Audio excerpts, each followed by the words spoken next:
पाटीदार नेता और कांग्रेस के कार्यकारी अध्यक्ष हार्दिक पटेल के कांग्रेस छोड़ने पर कांग्रेस के विधायक जिग्नेश मेवानी ने प्रेस कॉन्फ्रेंस करते हुए जिन्होंने प्रेम दिया उन्हें ही टारगेट करने पर हार्दिक पटेल की आलोचना की।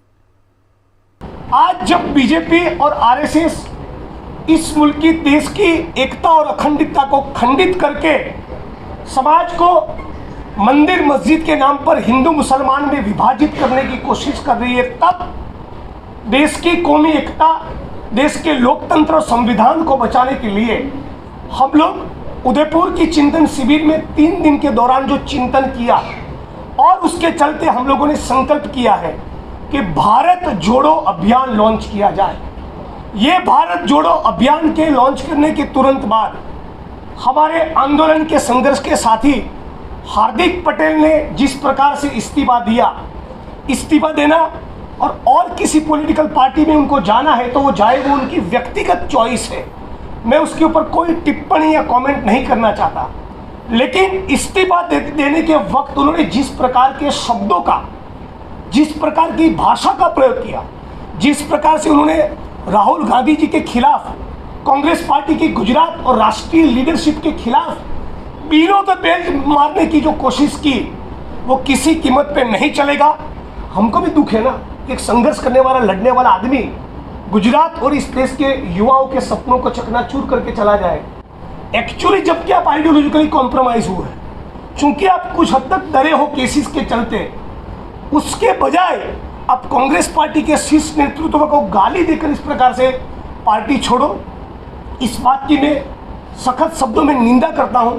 साथी हार्दिक हमारे संघर्ष और आंदोलन का साथी था, उनसे ये उम्मीद नहीं थी, उस प्रकार की गाली गलौज शब्दों का प्रयोग करेंगे ये उम्मीद उनसे नहीं थी। आपको कांग्रेस पार्टी में कोई भी दिक्कत है, अब शालीन तरीके से अल्पेश ठाकुर और दूसरे नेता की तरह छोड़कर जा सकते थे, लेकिन इस प्रकार का गाली गलौज करके पार्टी के कार्यकर्ताओं का मनोबल तोड़ने की जो कोशिश की है, उससे हमारा मनोबल टूटेगा नहीं।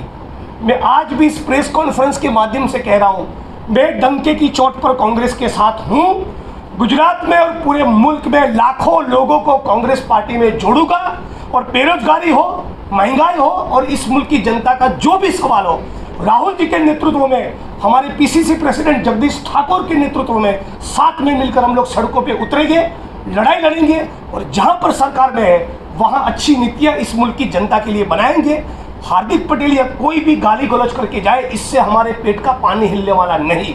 हम लोग संविधान के मूल्यों के साथ खड़े हैं, कल भी खड़े थे, आज भी खड़े, आने वाले दिनों भी खड़े रहे। ब्रह्म ज्ञान आपको 3 साल के बाद ही हुआ, जब आपका पत्ता सेट नहीं हुआ, आपके मन में जो धारणा थी, आपको जो चाहिए था वो वर्कआउट नहीं हुआ, तो पूरी पार्टी खराब, पार्टी का गुजरात का लीडरशिप खराब, पार्टी का शीर्ष नेतृत्व खराब।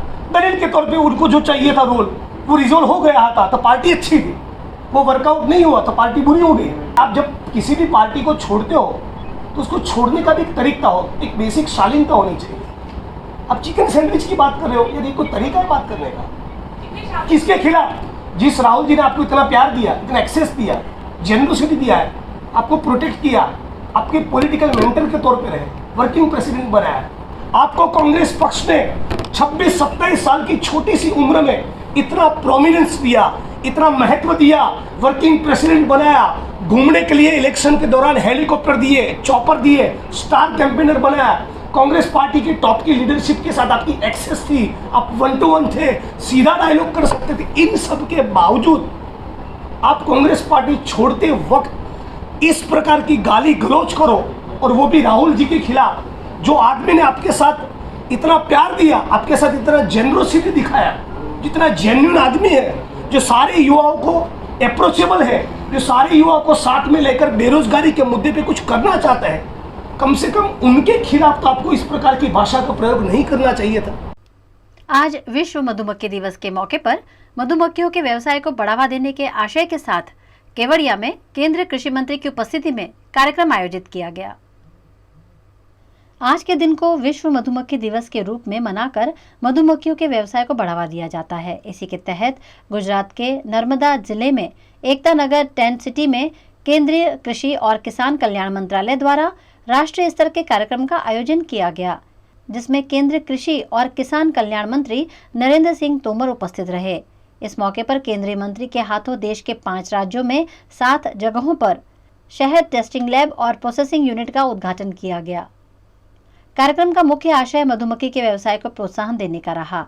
इस मौके पर कैबिनेट कृषि राज्य मंत्री कैलाश चौधरी और गुजरात के कृषि मंत्री राघवजी पटेल भी उपस्थित रहे।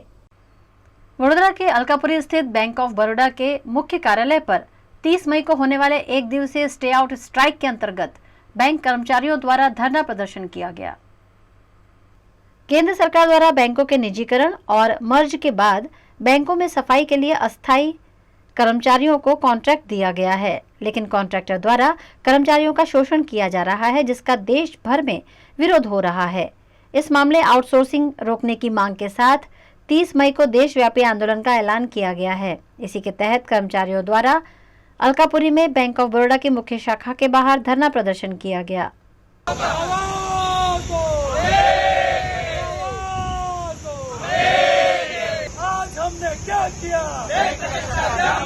આઉટસોર્સિંગનો અમારો વિરોધ છે અને એની સામે અમારી બીજી ડિમાન્ડ્સ પણ છે કે અમારી જે ઇન્ટર રિજન અને ઇન્ટર ઝોનલ ટ્રાન્સફર એ પણ છેલ્લા કેટલા સમયથી અમારી બંધ છે। પછી છેલ્લા 2 વર્ષથી અમારી રિક્રુટમેન્ટ પણ અમારી બંધ છે। એ રિક્રુટમેન્ટ અવર સ્ટાફની રિક્રુટમેન્ટની પણ ડિમાન્ડ છે। કોમ્પેન્સેશનની અમારે જે ગ્રાઉન્ડ્સ પર જે રિક્રુટમેન્ટ બેન કરતી હતી એ પણ અત્યારે રિક્રુટમેન્ટ બંધ છે। એટલે અમારી ટોટલ 4-5 માંગણીઓ છે કે જે બેંક સંતોષાતી નથી।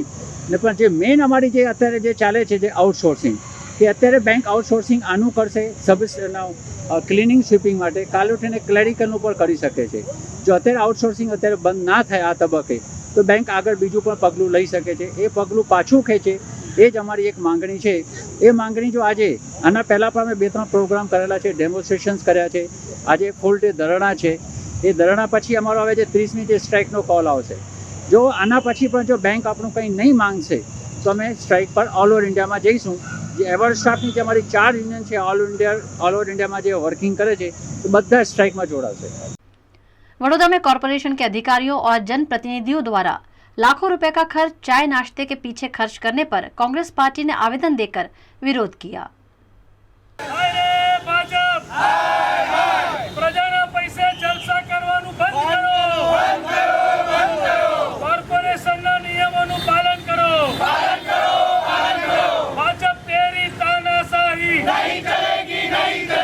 गुजराती में एक अच्छी कहावत है, टके शेर भाजी ने टके शेर खाजा, अंधेर नगरी ने गंडूड़े राजा।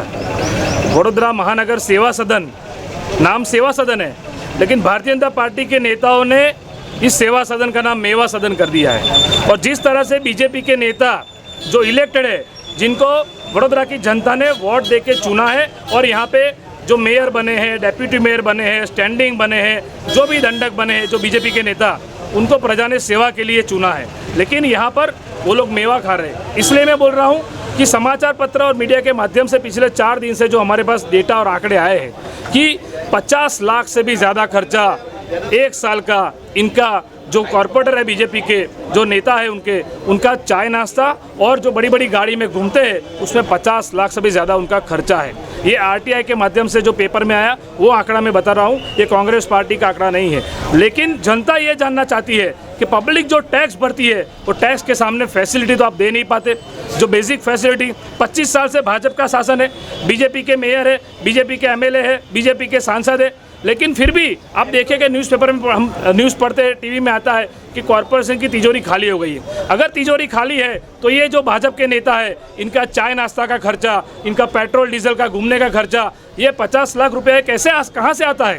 तो जनता जानना चाहती है और कांग्रेस पार्टी जनता की लड़ाई लड़ रही है। और हम आज यहाँ पे म्यूनसिपल कमिश्नर को आवेदन पत्र दे के हम लीगली भी जो कानूनी लड़ाई है वो भी हम लड़ रहे हैं और रोड रास्ते पे भी कांग्रेस पार्टी इसको लेके आंदोलन करके भारतीय जनता पार्टी का जो भ्रष्टाचार है, जो इन्होंने जो भागलावादी झगड़ावादी पार्टी जो भय भूख और भ्रष्टाचार फैलाती है, उसके खिलाफ कांग्रेस पार्टी ये मुद्दे को लेके आंदोलन करेगी और इनकी पोल खोलेगी। प्रजाना पैसे जलसा करवानु बंद करो, बंद करो, बंद करो। हाय रे भाजप, हाय हाय, हाय रे भाजप, हाय हाय। मेरा बगल में छुरी, भाजप तेरी नीयत पूरी। हाय रे भाजप, हाय हाय। भाजप का नेता शर्म करो, शर्म करो, शर्म करो। हाय रे भाजप, हाय हाय, शर्म करो। अरे मुख में राम बगल में छुरी, भाजप तेरी नीयत पूरी। जनता को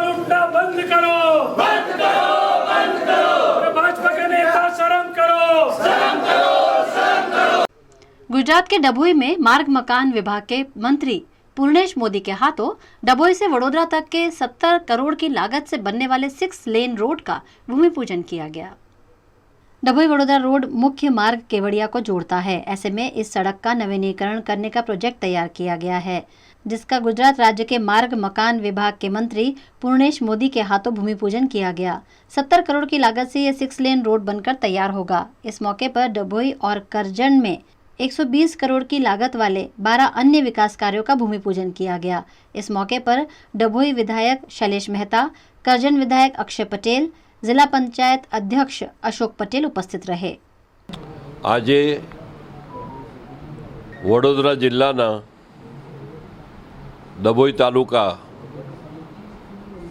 અને જેમાં પણ મુખ્યત્વે ગુજરાત સરકારના માર્ગ અને મકાન વિભાગ દ્વારા સ્ટેટના 3 રોડ કિંમત રૂપિયા 107 કરોડના ખર્ચે અને પંચાયતના રોડ કુલ 12 કામ 13 કરોડના ખર્ચે, આમ 15 જેટલા રોડોનું કામ 120 કરોડના ખર્ચે આવનારા દિવસોમાં શરૂ થનાર છે। તે નિમિત્તે આજે ખાતમુહૂર્ત વિધિ ડભોઈ મુકામે આપણે સંપન્ન કરી છે।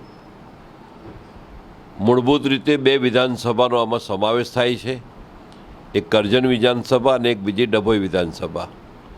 ધારાસભ્ય શ્રી શૈલેષભાઈ મહેતા અને ધારાસભ્ય શ્રી અક્ષયભાઈ પટેલ આ બંને મત વિસ્તારમાં જે નાગરિકોની માંગણી હતી પોતાના રસ્તા મજબૂતીકરણ માટે, રીસર્ફેસિંગ માટે, તે માંગણી પૂર્ણ થવા જઈ રહી છે, ત્યારે આ વિસ્તારના લોકોને અનેક પ્રકારની કનેક્ટિવિટી મળે, એમાં ખાસ કરીને રોડની કનેક્ટિવિટી મળે એ માટે ગુજરાત સરકાર આદરણીય મુખ્યમંત્રી શ્રી ભૂપેન્દ્રભાઈ પટેલના નેતૃત્વવાળી અમારી આપણી સૌની ગુજરાત સરકાર સંપૂર્ણ ગુજરાતમાં સંપૂર્ણ રોડ અને રસ્તા આપવા માટે કટિબદ્ધ છે।